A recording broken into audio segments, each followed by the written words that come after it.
Welcome to Facing Inward, where patient experiences become shared wisdom.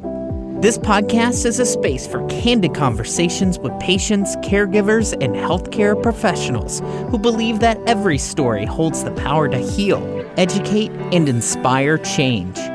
Whether you're navigating your own health journey or seeking to better understand the human side of healthcare, you belong here. And now your host, Melissa Carter.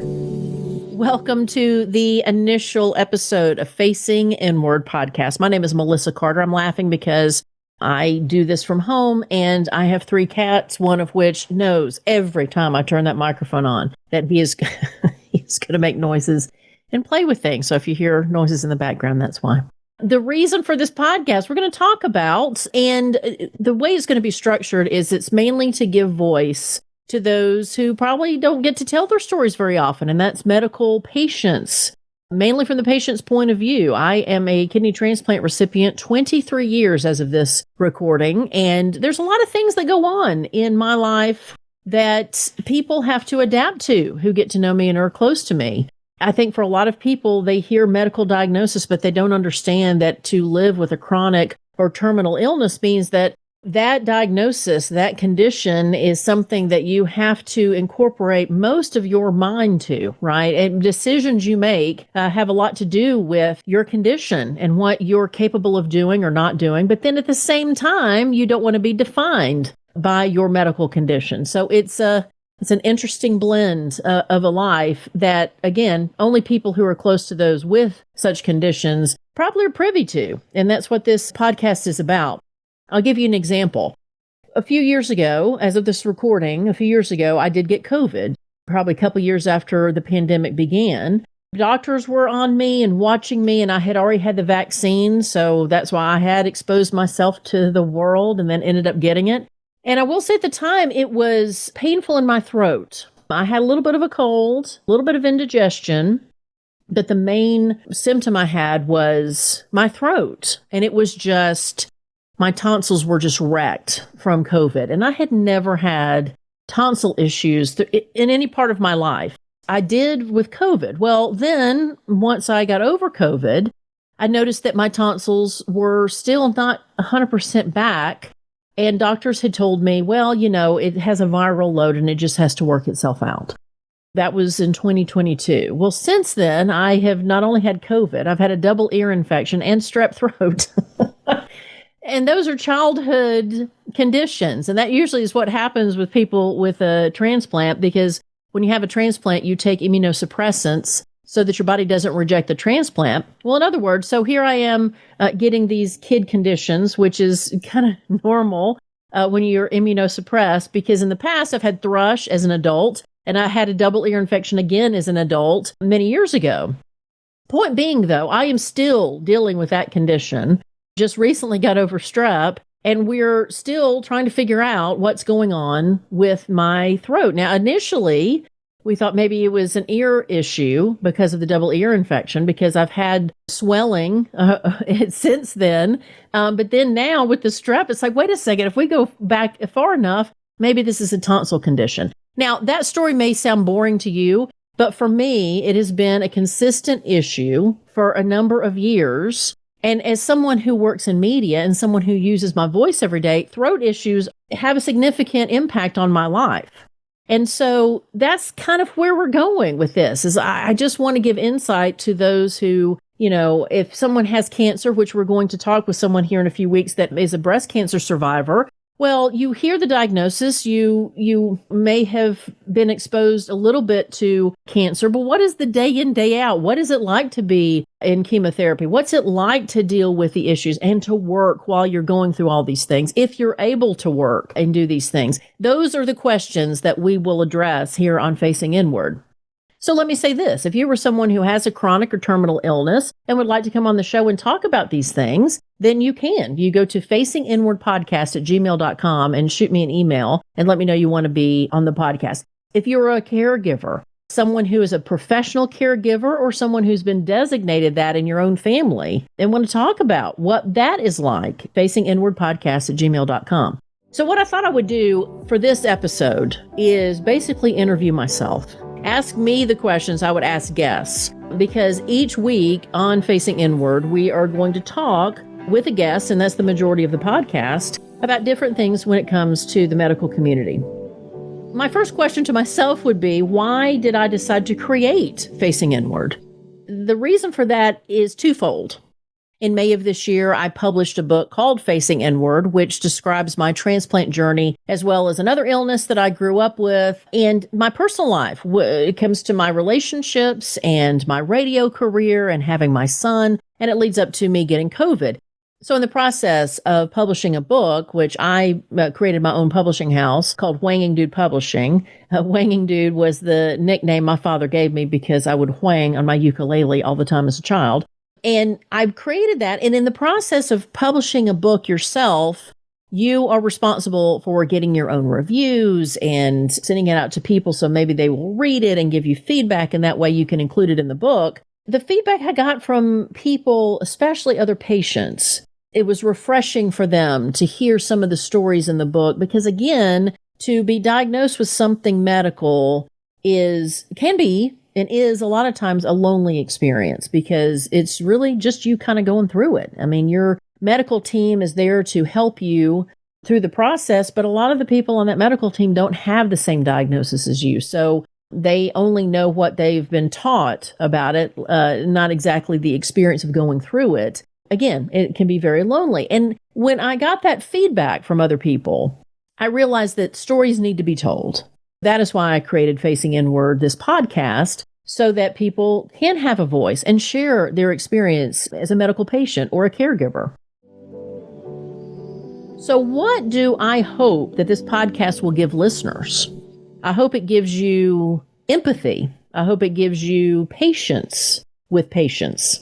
I hope it gives you an understanding that everyone wants to be included and involved in things, but there are some limitations for some of us. And depending on what the diagnosis is what defines the limitation. In my case, because I'm immunocompromised, I have to be very careful about catching things, and thus the story I told you about, even as simple as my tonsils.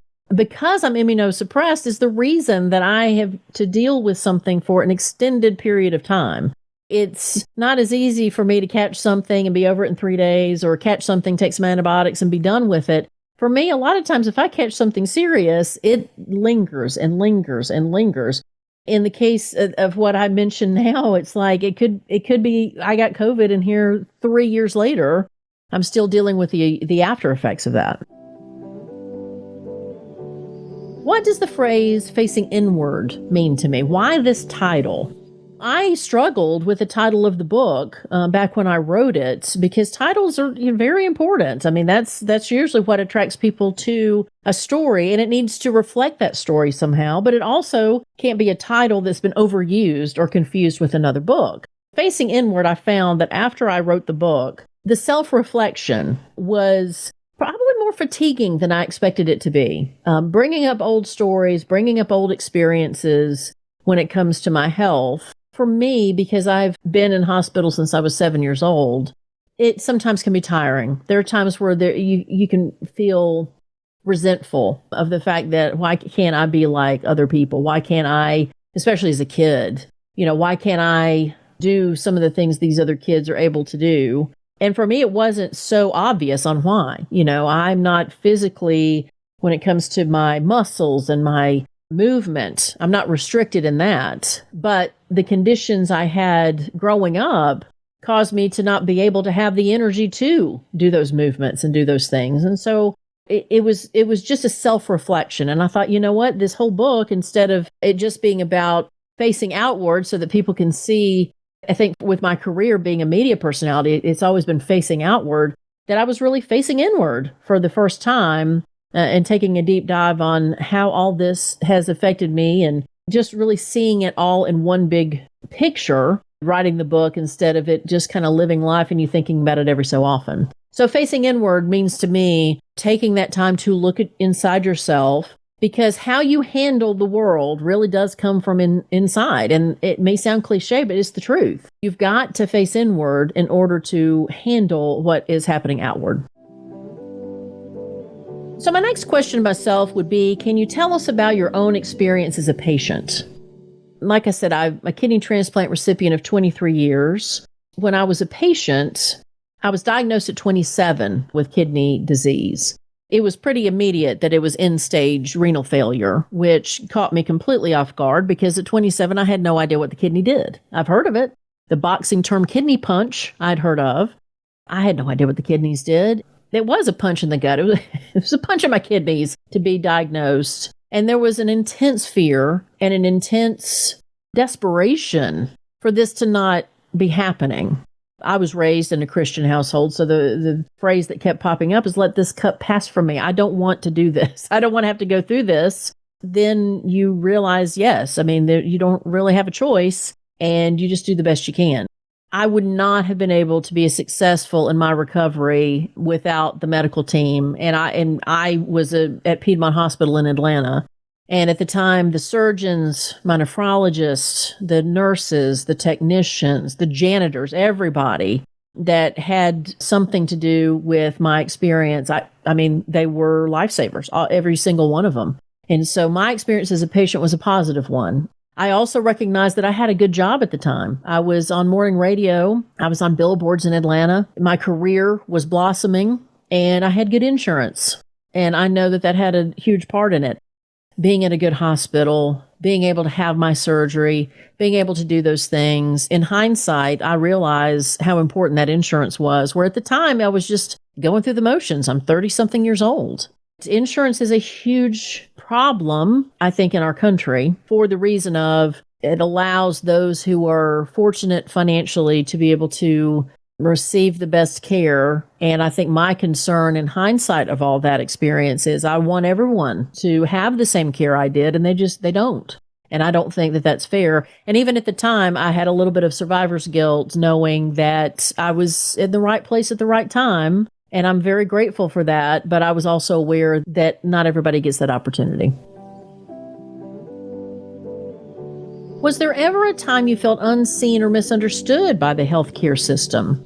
Yes, and I highlight two experiences in my book, Facing Inward, and one was I'm a lesbian, and at the time I was staying in the hospital for some minor surgery. It was vascular surgery leading up to dialysis.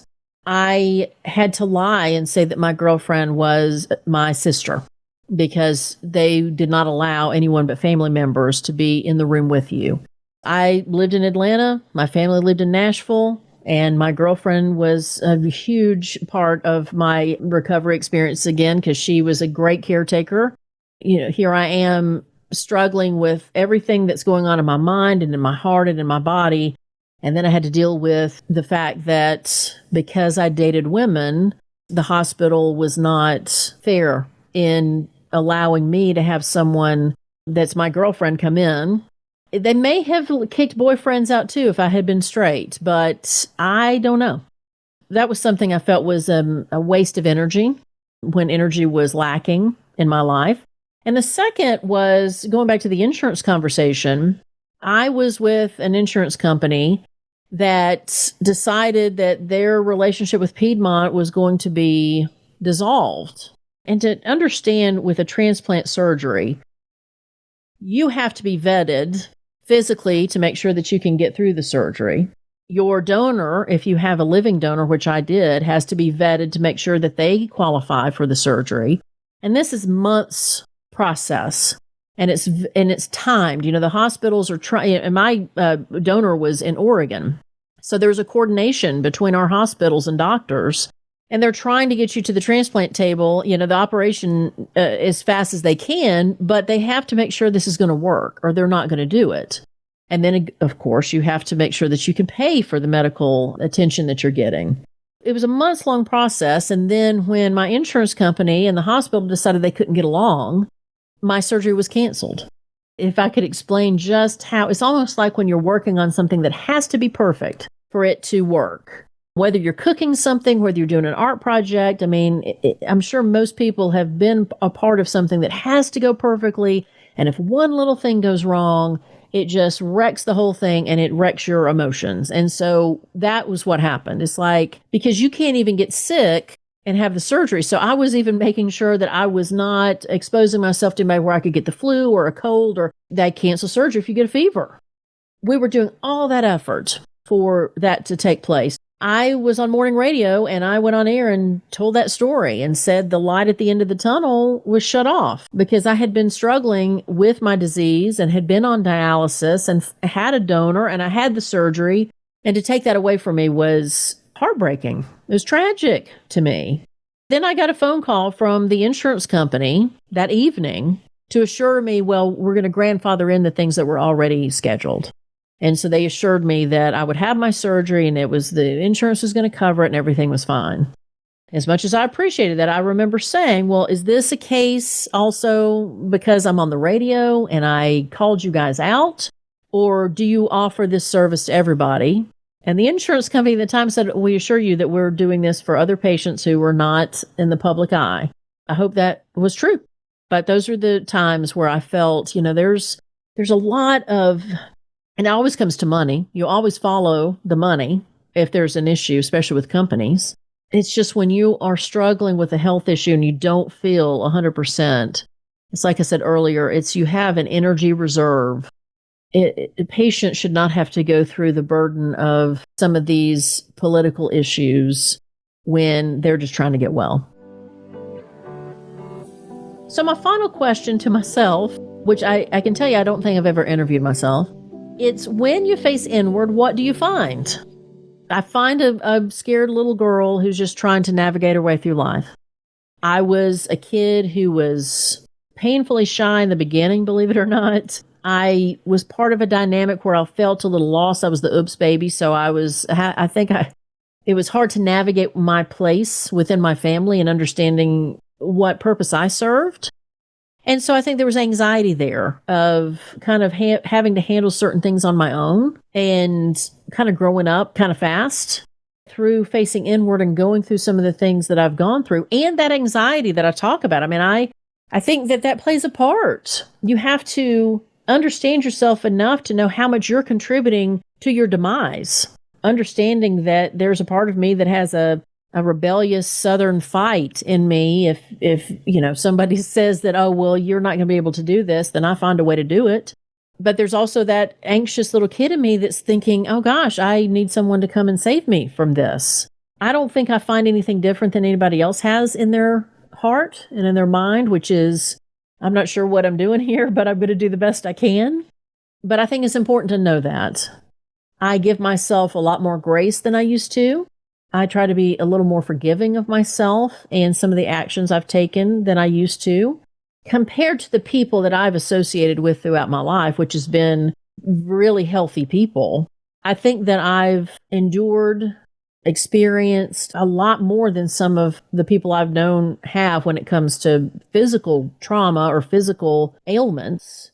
That can translate into a lot of mind control. I think having an illness is 80% mental and 20% physical to get through it. That's what I found is giving a lot more credit to myself for that mental capacity of handling it, but also understanding that I've got to relax a little bit, that not everything is going to harm me. You start facing the world as if it's the problem. Like it's, there's dangers out there that could keep me from being healthy, but you can't live your life like that. I don't know if that's a clear answer, but I think it's human. Facing inward, I find there's a lot going on, and probably a lot more than I realized, having to take care of myself on that emotional level as much as physically. And I think for me, I have a son who is 10 at the time of this recording, because he and I have similar personalities. I see some of myself in him and the way he reacts to things.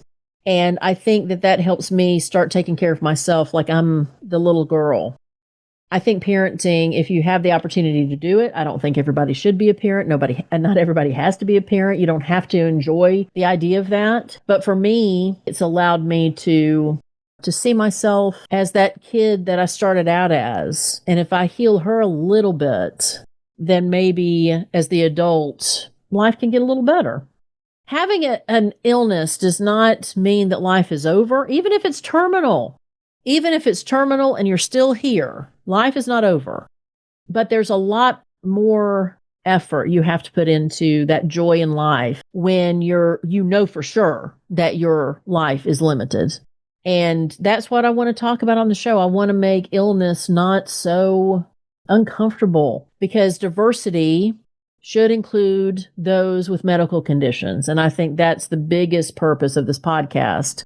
I absolutely believe that each and every one of us is different for a reason, that our differences should be celebrated, and that those with illnesses are not as much a part of that conversation as they should be. And I think the main message to get to anyone who's listening, who is someone who's part of the medical community in whatever capacity, you're seen, you're not alone.